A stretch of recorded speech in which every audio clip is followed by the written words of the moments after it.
ప్రశాంతంగా ఉండే తెలుగు రాష్ట్రాల్లో ఒక్కసారిగా ఉగ్ర కలకలం రేగింది.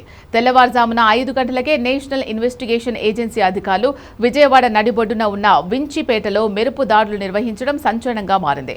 టెర్రర్ లింక్స్ కేసు దర్యాప్తులో భాగంగా ఈ సోదాలు జరుగుతున్నట్లు తెలుస్తోంది. అసలు విజయవాడ కేంద్రంగా ఏం జరుగుతోంది? ఒక సాధారణ నిందితుడి అరెస్టుతో మొదలైన ఈ కేసు వెనుక దేశంలోని 6 రాష్ట్రాలకు విస్తరించిన ఒక భారీ డిజిటల్ టెర్రర్ నెట్వర్క్ ఉందనే పక్కా ఆధారాలు ఎన్ఐఏకు ఎలా దొరికాయి? తెలుగు రాష్ట్రాల్లో ఉగ్రవాదం చాప కింద నీరులా విస్తరిస్తోందా? ఈ వీడియోలో చూద్దాం.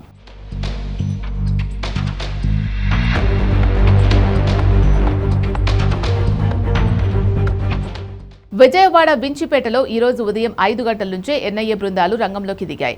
పక్కా సమాచారంతో అనుమానితుల ఇళ్లలో దాడులు చేసిన అధికారులు గంటల తరబడి సోదాలు కొనసాగిస్తున్నారు.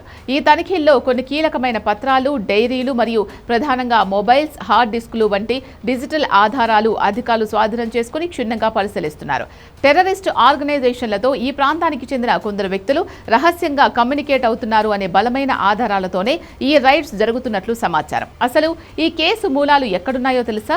గత మార్చి నెలలో విజయవాడ 2 టౌన్ పోలీసులు వించిపేటకు చెందిన మహమ్మద్ రహమతుల్లా షరీఫ్ అనే 23 ఏళ్ల డ్రైవర్ను అరెస్ట్ చేశారు. ఇతగాడు సోషల్ మీడియా అకౌంట్ల ద్వారా నిషేధిత ఉగ్రవాద సంస్థలైన ఐసిస్, అల్ ఖైదాల వైపు ఆకర్షితుడై ఆన్లైన్లో జిహాదీ కంటెంట్ను ప్రచారం చేస్తున్నాడని ఆరోపణలొచ్చాయి.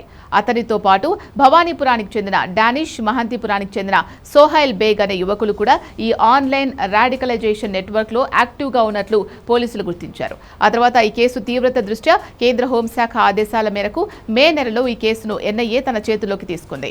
ఎన్ఐఏ అధికారులు నిందితులను కస్టడీలోకి తీసుకుని లోతుగా విచారించగా విస్తుపోయే నిజాలు వెలుగులోకొచ్చాయి. విజయవాడ కేంద్రంగా నడుస్తున్న ఈ రహస్య ఆన్లైన్ టెర్రర్ నెట్వర్క్ కేవలం ఏపీ, తెలంగాణకే పరిమితం కాలేదు. ఏకంగా దేశంలోని 6 రాష్ట్రాలకు విస్తరించింది. ముంబై, పూణే, హైదరాబాద్, ఢిల్లీ, కర్ణాటక, పశ్చిమ బెంగాల్, బీహార్ మరియు రాజస్థాన్లలో ఈ ముఠాకు చెందిన 13 మంది కీలక సభ్యులు సోషల్ మీడియా, టెలిగ్రామ్ గ్రూపుల ద్వారా రహస్య ఆపరేషన్లు నడుపుతున్నట్లు ఎన్ఐఏ గుర్తించింది.